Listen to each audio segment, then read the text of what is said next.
যিখিনিয়ে পাইছে সেইখিনি অকণমান আঁতৰি দিব। পলিথিন আগবঢ়াই দিলে আপোনালোকক ভালেখিনি বস্তু দিয়া হ'ব, আপোনালোকে পালে আঁতৰি দিব। প্ৰত্যেকে পাব। লাইনত যাওক, এজন এজনকে লওক।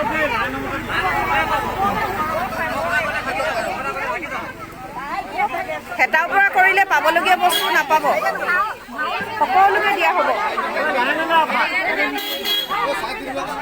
চাবোন, চাউল, দাইল আমি সকলো দিম, আপোনালোকে খালি হেতাও পৰা নকৰিব। পাব, খোৱাখিনি লগে লগে আঁতৰি দিব।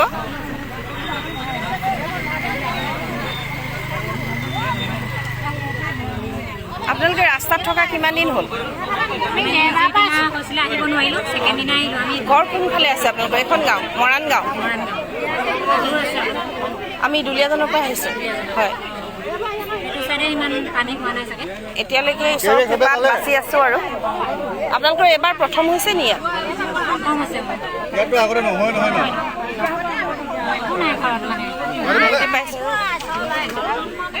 এয়া ৰাণু তামুলী বাইদেউ, অসমীয়া মহিলা মঞ্চ, আৰু এইফালে আমাৰ কেন্দ্ৰীয় সভানেত্ৰী মীনাক্ষী গগৈ বাইদেউ, ৰাণী তামুলী বাইদেউ এইফালে, এয়া আৰু এয়া বৰদলৈ বাইদেউ, আৰু এয়া যুৱ মঞ্চৰ। তাৰপিছত আছে আমাৰ এয়া বাইদেউ পূৰ্ণিমা বাইদেউ আছে, এয়া সকলো। আৰু এইফালে আছে যুৱ মঞ্চৰ সদস্যসকল, আমাৰ ব্যস্তও আনকি আছে। আমি আহিছোঁ শুভাকাংক্ষী হিচাপে, পুনৰ আহিম। এয়া অকণমান দিবলৈ পাই কিবা এটা সাহাৰ্য, মনটো ভাল লাগিছে আমাৰ।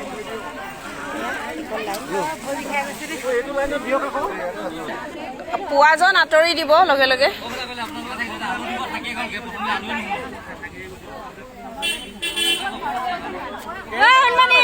পবিত্ৰ ঘৰ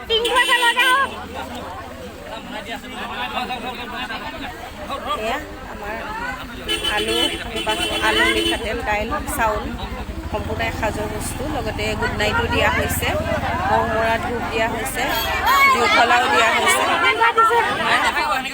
পেকিং কৰি দিয়া হৈছে। আপোনালোকে লাইনটো খেলি মেলি নকৰিব। এখেতক দি দিয়া পলিথিনটো দিলে কেতিয়াবা।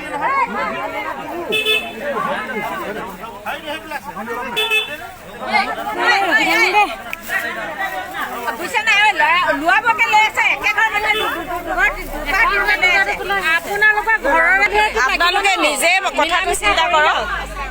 একে ঘৰে দুজনে নল'ব, একে ঘৰৰ দুজনে তিনিজনে নল'ব, প্ৰত্যেককে ল'বলৈ দিয়ক, তেতিয়াহে হ'ব।